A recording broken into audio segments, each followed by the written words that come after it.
बिस्मिल्लाहिर्रहमानिर्रहीम। अस्सलाम वालेकुम। मैं हूं मिसेस मसूद और आप देख रहे हैं राजा मसूद फूड यूट्यूब चैनल। आज हम आपके साथ एक और मज़ेदार सी जो है पम्पकिन की रेसिपी शेयर कर रहे हैं। इससे पहले हम आपके साथ जो है पम्पकिन की कटलेट्स और इसके अलावा पम्पकिन जो है जैम हमने शेयर किया है। 2 किस्म के हलवे भी हमने किए हैं।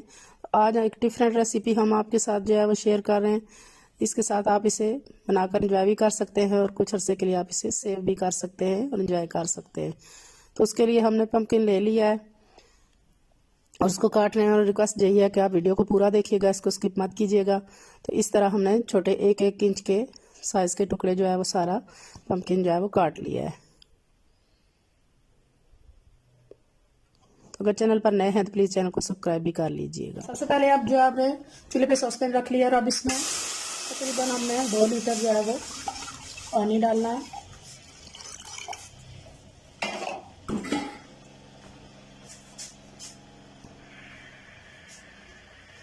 इसके बाद इसमें जाएगी जी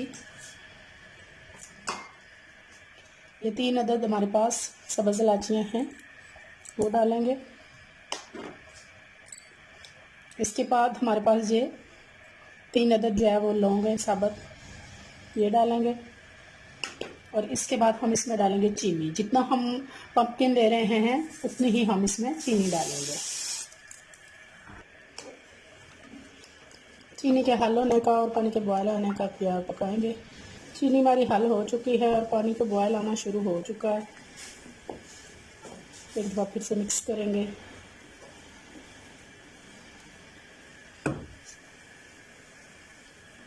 और अब जो है हमारा अपना जो पम्पकिन काटे हैं वो इसमें डाल देंगे।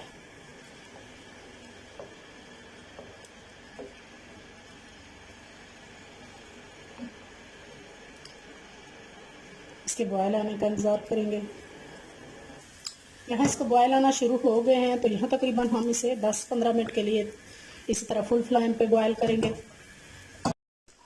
आप देख सकते हैं कि पानी जो है बिल्कुल कम रह गया है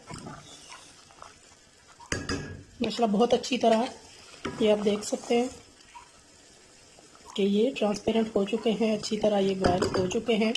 तो यहाँ इस स्टेज पर जो है वो हम डालेंगे 1 टेबलस्पून सिरका। अगर आपके पास सिरका नहीं है तो आप लेमन जूस भी डाल सकते हैं। ये चीनी को जो है वो क्रिस्टलाइज नहीं होने देता, चीज़ों को प्रिजर्व करने में, या जो सेव करते हैं हम चीज़ें ज़्यादा टाइम के लिए उनमें डालते हैं ताकि वो जमेंगी नहीं जल्दी।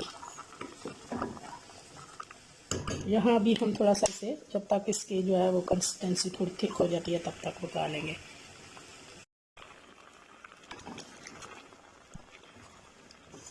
बहुत अच्छी तरह जो है हमारे मुरब्बे को जो है वो शाइन आ चुकी है। क्योंकि जब ये ठंडा होगा तो ये और ज़्यादा जो है वो इसका शीरा थिक हो जाएगा। अभी यहाँ पे हम चूल्हे की फ्लेम बंद करते हैं और इसको फाइनल जो है वो सर्व करते हैं।